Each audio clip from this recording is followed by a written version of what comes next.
Okay, so it legit sounds like my set power fridge is about to take off. Sorry if you can hear that. It's like wah, wah, wah, wah, wah, wah, wah, wah, wah. And like it's a good fridge. I've been using it for a couple months now or so. And it's always done this since the start, pretty much. It's just kind of noisy sometimes. And my thought is with running this thing is basically, I think with these things, either they're gonna fail within the first few months or they're gonna last a long time. And I want to find that out while it's in the fucking period that I can still do something about it in. So I'm using the fucker. I know I just did a minute on the refrigerator, but that's not what this video is about. This video is about call signs. And partially it's because my buddy wants a call sign. He didn't say that, but by telling me that he didn't want his name said, he told me he needs, no, deserves, must have a call sign. And it must be awful. And like this is the thing with call signs, they're not supposed to be a loving thing. I have a call sign that I go by now.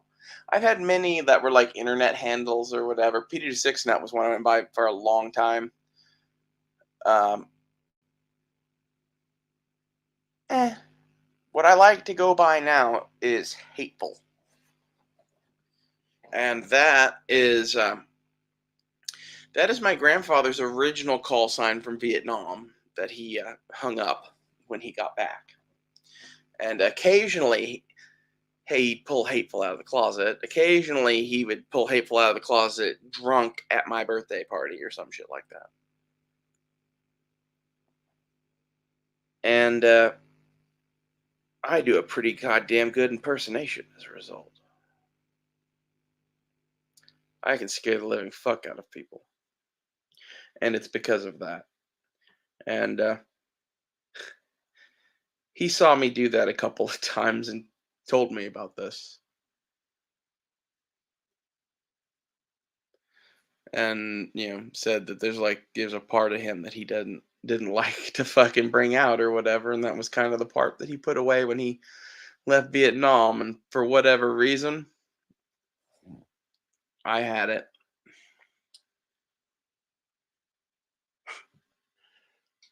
Interesting conversations with that man, but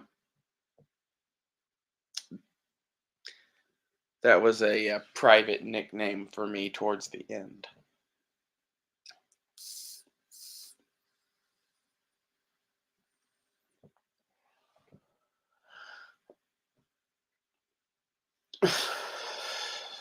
I like it. He got it in Vietnam because people on the radio said that he sounded like he was mad. I can't fucking imagine how someone would think that my grandfather would think that he was mad on the radio. Never. You hear me? Like, I don't talk exactly like him all the time, but I can kind of turn it on and off. And, like, I can get there. I can sound fucking mad as shit if I want to. And that's him, too. He could just turn it into his voice. It's kind of terrifying. In person, in a small room, when this person is towering over you and they can just turn this voice of God on and off. It's not really God, it's terrible.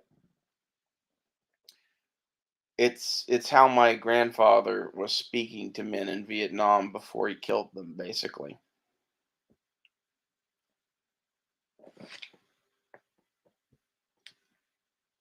Very cold and very loud and terrifying. Giving me chills just thinking about it, to be honest. I do a half-assed impersonation at best. The part in The Lord of the Rings, the Fellowship of the Ring, where Gandalf is talking to Bilbo about the ring and he just makes the whole fucking room grow dark. all around him, and he says, "Bilbo, I'm not trying to rob you." That's what my grandfather could do. What I just did there with my voice, that's he could do it on a level that I've done before. I'm not saying I can't. He could just roll in and out of fucking killing people in Vietnam, which is a pretty high level of that. It's, it made him terrifying.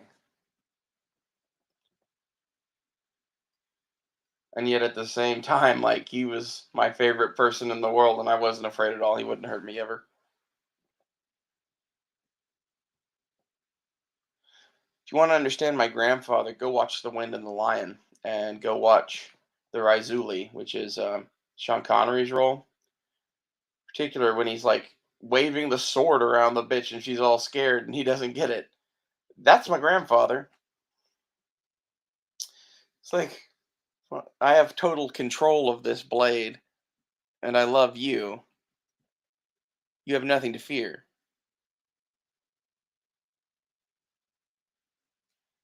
He had that about him. And like, this is the thing that like John Milius got that I loved. But anyway, my buddy Nitro needs a more permanent call sign. I think calling him Nitro as a joke to make him go watch down Periscope is good and effective. And like, as the backup nickname, we could call him Mike. But that's kind of taken too. I did call him Ice Princess for a while we worked in the Boy Scouts together.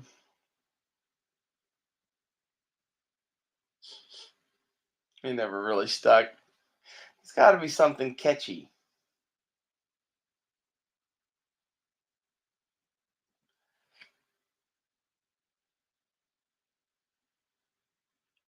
Laser or Blazer, like the fucking guy in Dodgeball. Have you ever seen the movie Dodgeball?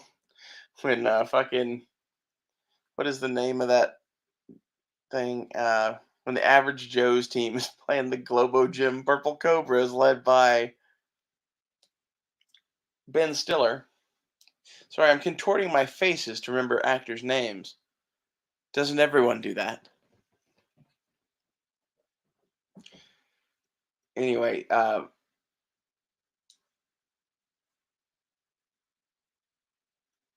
his teammates in that have these ridiculous names, and like at one point he's like, "This is Blade and Laser and Blazer." That is his new nickname. You're Blazer. Ball me, Blazer. That's great. Oh, it's so great.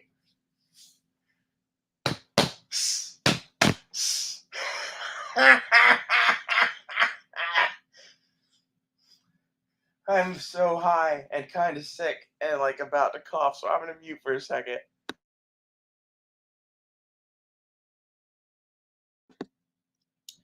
God damn.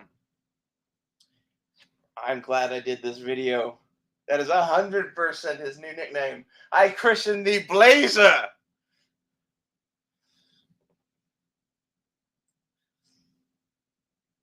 Oh God, that's great. And that's like the thing about a nickname. It's gotta like come to you naturally or whatever. That's really what a call sign is. A call sign is like a aviator's nickname, right? And in this context, I don't know what Blazer aviates exactly.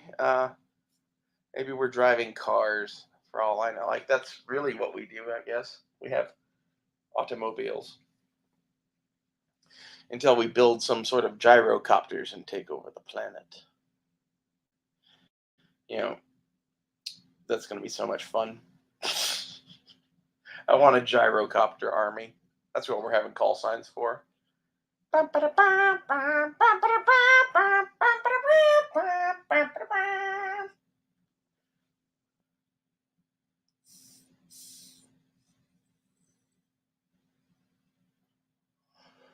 Ball me, Blazer. So great. I think I could just end it there. Me humming the fucking Ride of the Valkyries and saying, Ball me, Blazer. That's your new name. Hope you like it.